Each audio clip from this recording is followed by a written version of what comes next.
Are we live? Yes, we are. Good afternoon, everyone. Welcome back to our all recovery meeting. We're here, and it's a nice, hot, sunny day. And my name is Craig. I'm one of your recovery coach here at Catholic Recovery Center. Glad to be here with you. Good afternoon. My name is Raina. I'm one of the recovery coaches here. Thank you for joining us this afternoon. And I'm Karen, also Capital Recovery Coach. I'm talking about that. All right. Well, while you're doing that, I will read some of our announcements. Our Recovery on Wheels for July, we are, Monday the 18th, right? Yep. Yeah, we'll be at the Bridgeton Police Department at 330 Fayette Street in Bridgeton. And then on the 20th, which is Wednesday, it'll be Trinity First Hope Center on 100 South 2nd Street in Millville. And both of those are from 10 to 2. What else do we have? All right. We got this Saturday. We got this Saturday coming up, right? A family Yep. meeting. Yeah, we'll be here from 11 to 2. Yeah, 11 to 11 2. to 2. And we have the group start from. The meeting starts from 12 p.m. to 1. All right. And I believe somebody's gonna come this Saturday to share a personal story, personal experience with us. So if anyone would like to join also, you can come in person or join us through live stream. Okay. So I believe we're going to go over, if I'm not mistaken, part 2. If you haven't seen part 1, please go see part 1 of the 12 steps and 12-step program, everything you need to know. And this paperwork was brought to you by nextsteprecovery.com. And so we like to give them a shout out. And so this is some very good, interesting material. And so just for a minor review, I'm going to go over the first 6 that we covered. And the first one was number 1, honesty. That was the first step. Step 2 was hope. Then we went over step 3, which is faith. Then we went over and talked about step 4, which is courage. Then we did step 5, is one of my best, or one of my favorite, is integrity. And so today we're going to begin with step 6, from 6 to 12. All right? Or did we do? Oh, we did 6 in last week. I was like, wait a Yeah, minute. we did 6. That's my bag. Don't just bear with me, everyone. We Been did a long step couple 2. of days. So step 6 was willingness. So we're going today is what? Step 7? Step 7 is humility. We humbly ask him to remove our shortcomings. I think humility is my favorite principle for recovery because it'll take you a long way. Let you be more open-minded. But step 7 connects with the idea of humility. This acts as an extension of step 3 and step 6, as now one knows specifics about their weaknesses. Now that they know what to remove, they can allow their higher power to assist. Remaining humble keeps the recovering individual from downsizing the impact of behaviors. It also causes one to check the limits of their will over disease. Most importantly, one is able to see the influence a greater force can have on addiction. And so with that, below it talks about, it has a quote and say, humbly ask him to remove our shortcomings. And so with me, I am in recovery as well. And so I know the importance of being humble and knowing to be able to submit to my higher power that I know that I call my Lord and Savior Jesus Christ. That's my higher power. That's what I use as my support network, my foundation to overcome a lot of obstacles. But I didn't always took that route. I was always, someone who was didn't want to submit humbly in what the Word of God was saying. And so, and not only the Word of God, but being humble enough to learn some new behaviors. Mhm. That was something that I had to learn. It was a process that I come to know that, it was a benefiting process for me because I began to learn more things about myself, how to think, what is my perception, how to choose the right choices, make the right decision in my life, as opposed to trying to do it on my own and my way. Because every time I did it my way, I messed up big time. And so now that I no longer just put myself first, self-centered, being self-centered, I began to be more of a humble individual. Yeah, it talks about like check the limits of their will over the disease. I think it keeps things like in perspective to be able to step back and, be able to like, okay, this is something I need to work on, or I need to call on that higher power to help me work through it. Mhm. Like realizing that, the world doesn't begin and end in what you think is right or wrong, be open-minded to different things. Yeah, and also be humble to accept a sponsor, or a recovery Help. coach. This, help. Yeah. Be humble enough to say, I need to talk and meet with someone. Maybe be humble enough to be a part of our men in training MIT. That is a Yeah. session that we do every Tuesday at 5. I like to say live at 5. And so it's just basically men sharpening men, sharing their weaknesses and our strengths, our hopes, just coming together. And so as men, I know we have this bravado, macho mentality that, I can do it.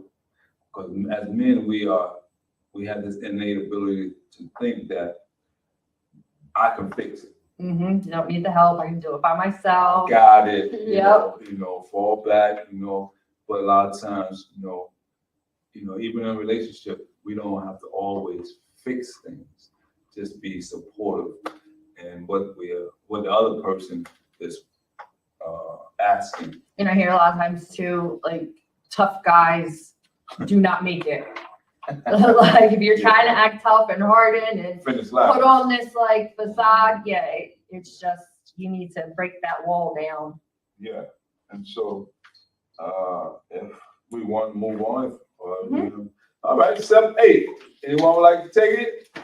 I'll take it. Step 8 says brotherly love made to list all persons who had harm and became willing to make amends to them all.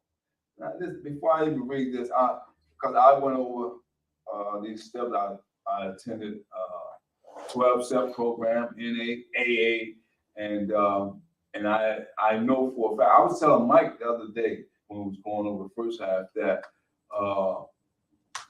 I found out and learned by doing the 12 steps, you have to do every step in order. You can't say, okay, I'm gonna do 1 through 4, then I'm gonna go to number 7.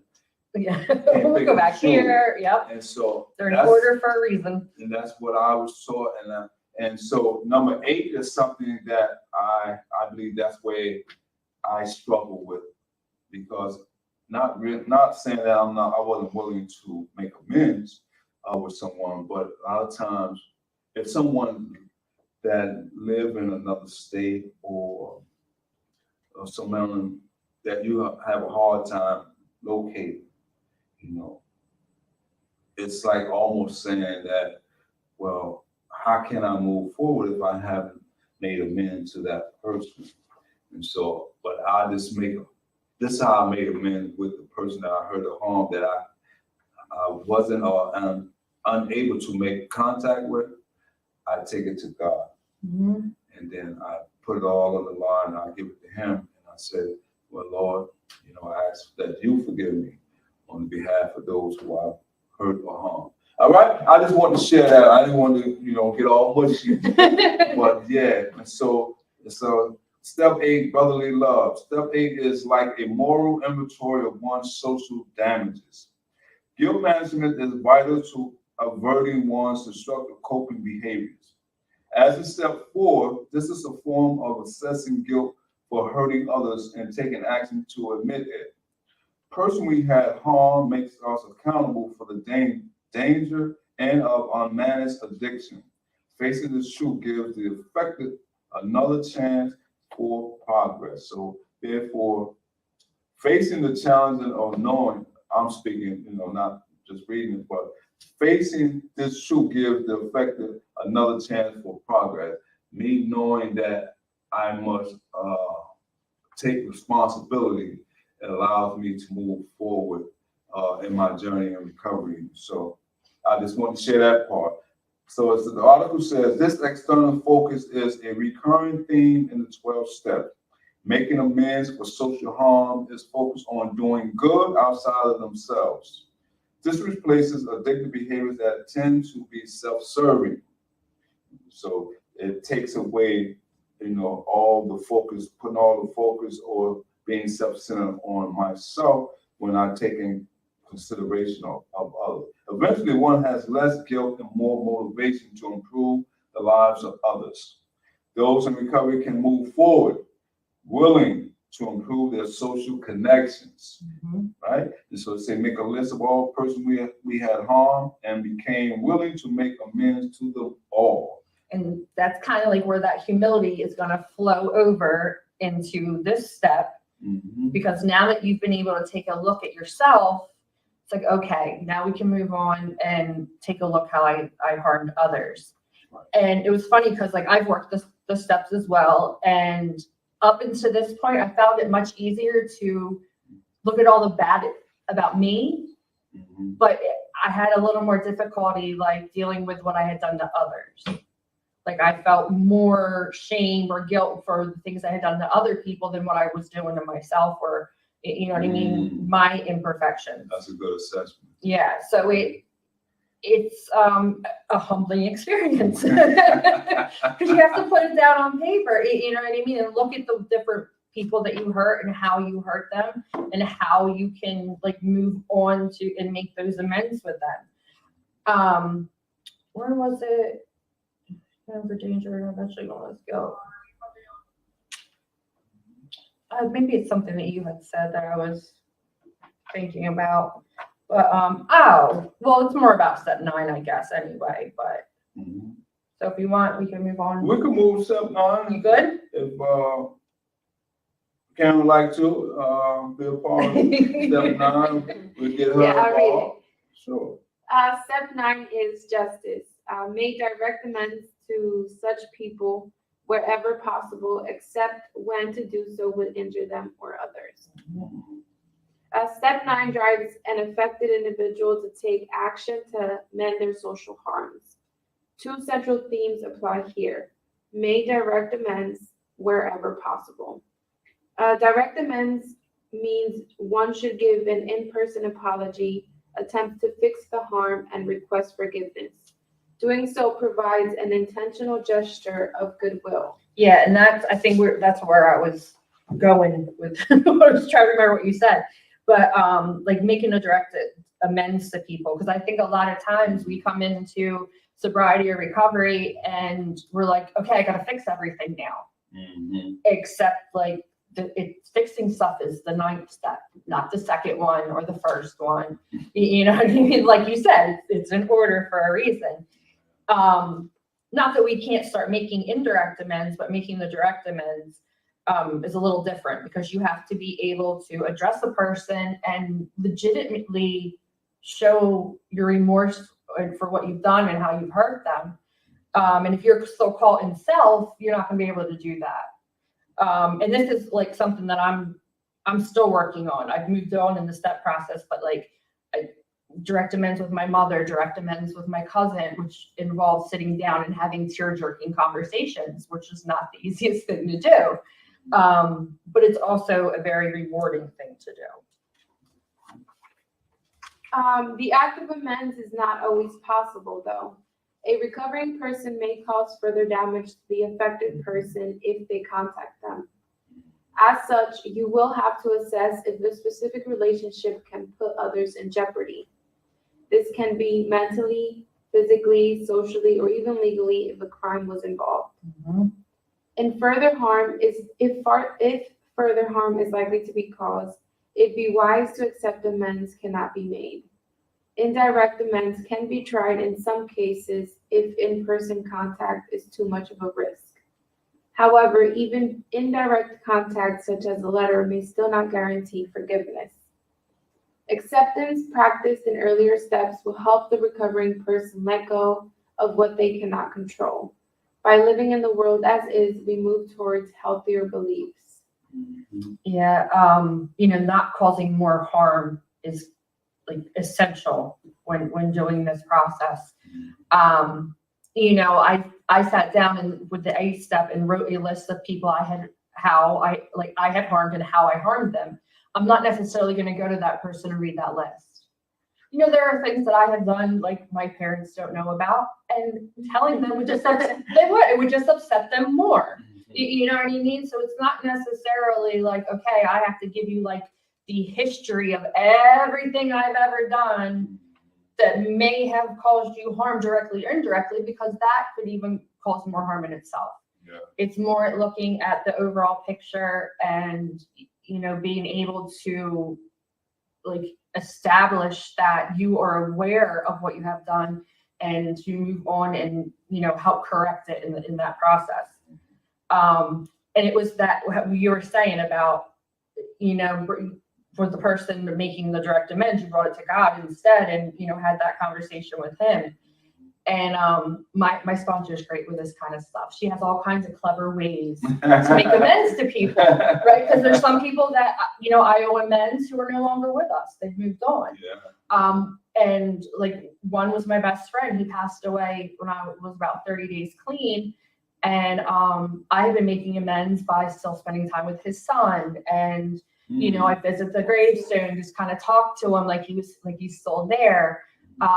She even suggested like maybe you could like plant a tree in their honor, like, little things like kind of like, which is kind of like bringing it to God, you know what I mean? Like you're finding, other ways to repair that. To be creative. Yes. I like absolutely. that. I like that because, like you said, you don't have to go in verbatim of each incident that occurred. Mhm. But as long as you've been upfront and honest with someone, it gives you that relief where you don't have to always have this in the back burner or back of your mind that you have to always live in the past. Yeah. And that, you can grow from it and learn from it as long as you don't, this is my take on it, as long as you don't continue on hurting people intentionally.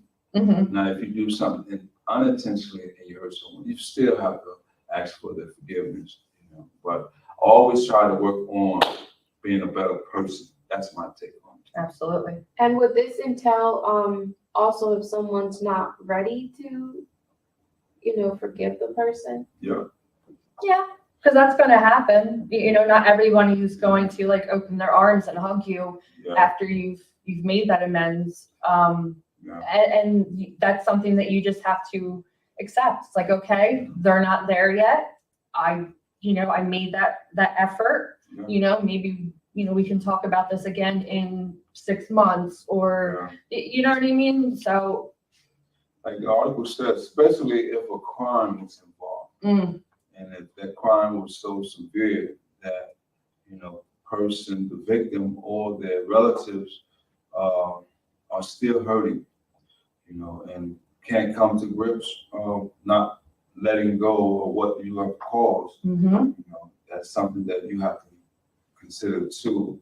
you also have to make sure that you're not causing more harm to yourself. So like I have a couple people that were on my list that were physically and mentally, emotionally abusive towards me in the relationship. And I wrote down, what my wrongs were, but to contact them would be more harmful to me than if I went and, what I mean? It just, you never know how it may turn out. right. Because if they're not in that place, then it's just opening the door for, harm to me. Yeah, but I mean, at least, see, that's why you kind of have someone, you know, a sponsor or a mentor go through this with you, because then they can be like, okay, maybe you shouldn't say that. Let's think this through. Right, they can be like that, you know, but it's also somebody who knows what you did. So at least you're telling someone and admitting to someone. So we're on step 10, I believe. Mhm. I believe it's. My turn? Yeah. Step 10, perseverance. Continue to take personal inventory, and when we were wrong, promptly admitted it. Step 10 reinforces the moral inventory by maintaining one's ethical compass. The 4 steps saw recovering persons take stock of past disease triggering behavior. The 10th aims to lull current and future behaviors for more progress. So basically, you know, you looked at the different things in like step 4 or even step 6 that or actions or behaviors or traits or whatever they may have been that have caused harm, and being able to recognize those triggering behaviors so you can progress and not, you know, continue to make the same mistakes twice. If one continues to view addiction as a disease, one can continue to minimize the risk of agitating it. As such, progress does not mean one is cured or in control of disease. Yeah, don't think that just because you're doing the right thing for a while that, like, you know, you're good. You got to keep doing it. Yeah, keep working on coping skills. Mm-hmm. You know, coping skills are so important, especially when it comes to triggers, craving, and urges, because they can pop up at any given moment. Mm-hmm. And you may think that, like the article says, that you are cured or in control. If you're not sound in your recovery to replace negative thoughts or negative feelings with positive ones, we call it reinforcement. Replace a positive reinforcement, replacing negative perceptions and feelings with positive ones. Mm-hmm. So admitting imperfect moments reduces the illusion of control and the cycle of guilt.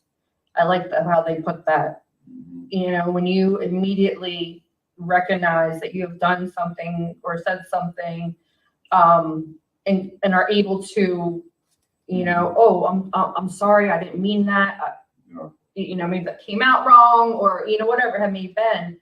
You know what I mean? You're setting yourself up to, like, not get stuck in that, like, circle of, you know, shame and guilt. Admitting that there's a problem. Mm-hmm.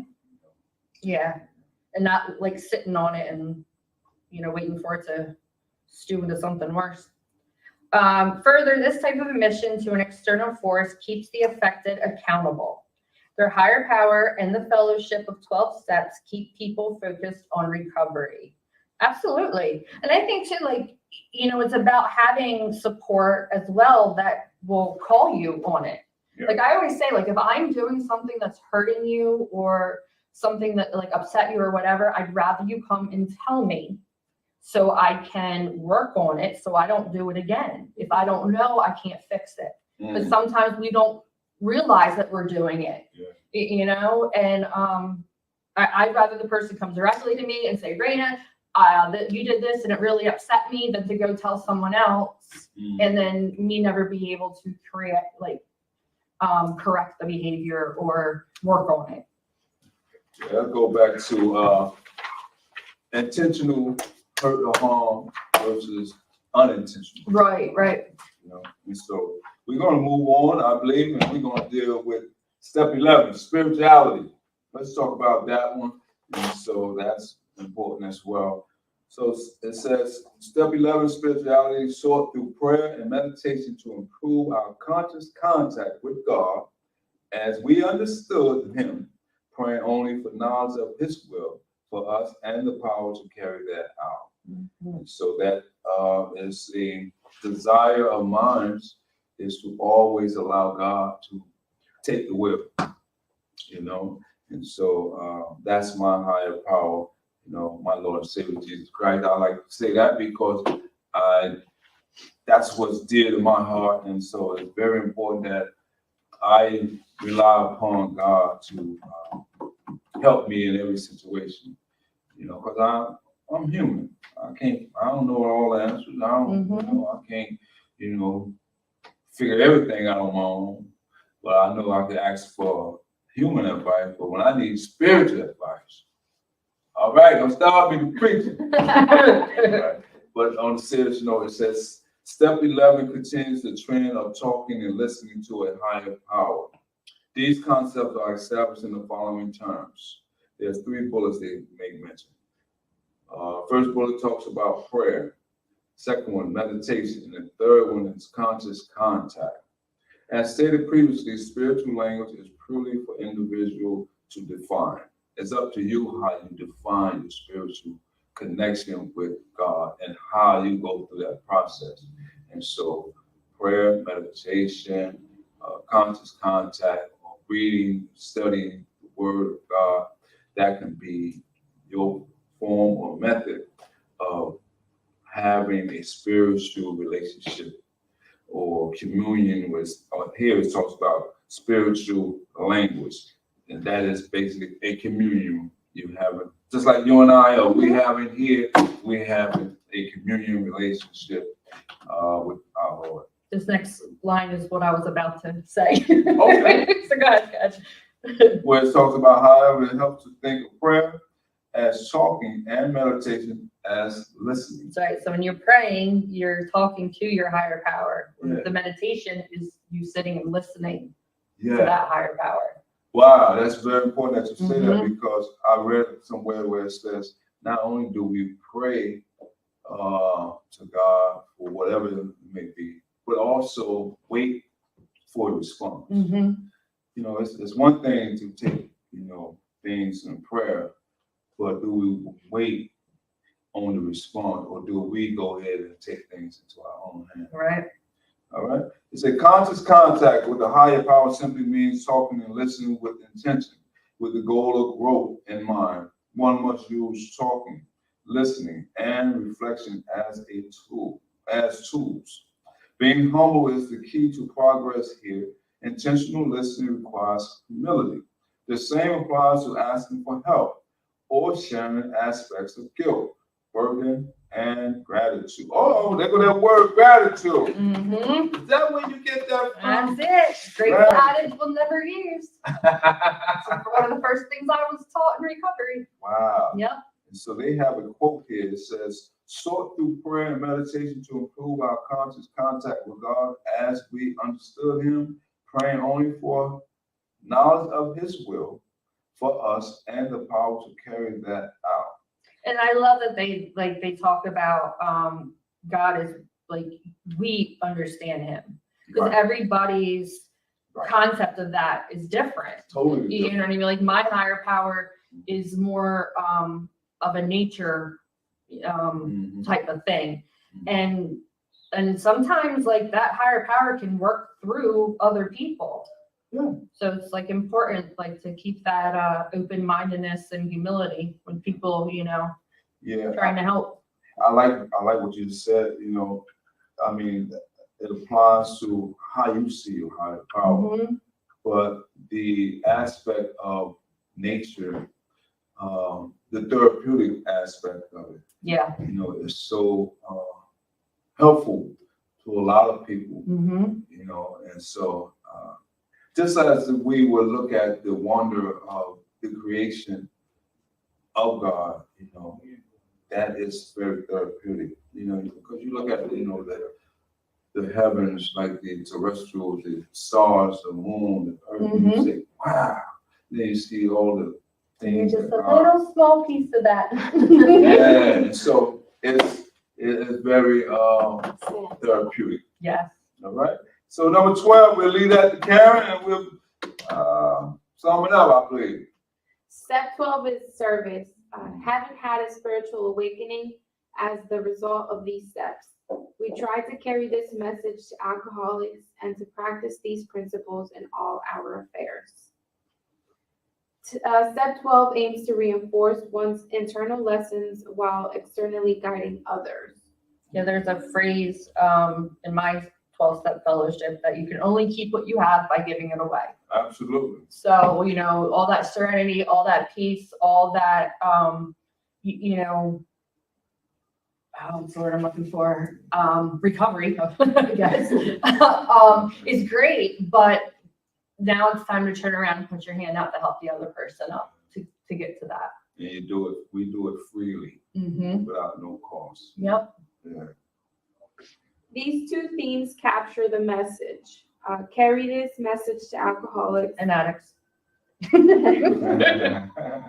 Practice these principles in all our affairs. And the practicing principles in all our affairs is extremely important because you can sit in a 12-step meeting, you can write on step work, you can memorize it all, but if you're not applying it to your life, then you're kind of missing the whole point. You know what I mean? It's got to go further than just, you know, when you're you're right, yeah, you have to like live this way in order to, you know, get the benefits of it. Accountability, purpose, and fellowship are the glue of the 12-step recovery program. Mm-hmm. After encountering each step, a recovering person has built a new lifestyle with these concepts at the core. This insight guides new members and inspires them to recover. Fellowship encourages sober people to carry this message to addicted individuals. Mike had asked me a question earlier this morning about bringing some info into 12-step programs. And, you know, I had like, I told him, I said, it's not something that we do. Like, there's like a purpose to why we do things the way we do. And, you know, how we follow these things. And, you know, every time you finish, it says, you know, you build this new lifestyle for yourself with the concept at the core. But like, you need everybody to like inspire others. You know what I mean? And I forget where I was going with the whole thing with him asking me that this morning, but something here stood out to me. Being guided, like the fellowship, being guided by others. Yeah, like the fellowship, the network that you build in there, and it's like that whole concept of everybody being in the same mindset. So when new people come through the door, you know what I mean? It's attraction. That's where I was going with it. Because I was told when you look for a sponsor to find someone that has what you want. And not that means like, oh, they have a nice car or a big house or anything. It means that they have the peace, the serenity, the joy in their life that you were lacking when you're out in active addiction. And that's why when we say we can't bring in outside information, because we don't promote, we attract. So by living the program, you're showing people coming in that they too can have a better way of life. Oh, so Makes Somewhere with that. yeah. So what probably stood out is the sentence she read: a recovering person has built a new lifestyle with these concepts at the core. Yep. Wow. Yep. That's good. You know, you're walking and you're living, and you're not just talking it, but you Yep. living. Yep. Okay. Meanwhile, those in sobriety are held accountable by the fellowship to minimize the harm of their lifelong disease. One must practice these principles in all affairs. Imperfection is the only guarantee, so some may relapse and revisit previous steps. But these steps aim to provide stability with practice and support in challenges. Right. And that relapse does not have to be part of your story. You know, I have relapsed several times, but once I found the 12-step program, like that just solidified my recovery. And that's the path that worked for me. You know what I mean? There's many out there, but this is what has worked for me. Wow, that's good. And so today we're talking about, if I get it right, the 12 steps and 12-step program. Everything you need to know. So last week, I believe our first part, we did 1 through 6 of the 12 step. Now, today, we just covered 7 through 12. And so, please be encouraged and let someone know about good things that we're doing here at Capital Recovery Center here at 72 North Pearl Street. All right? My name is Craig. I'll see you on the next segment. Thank you.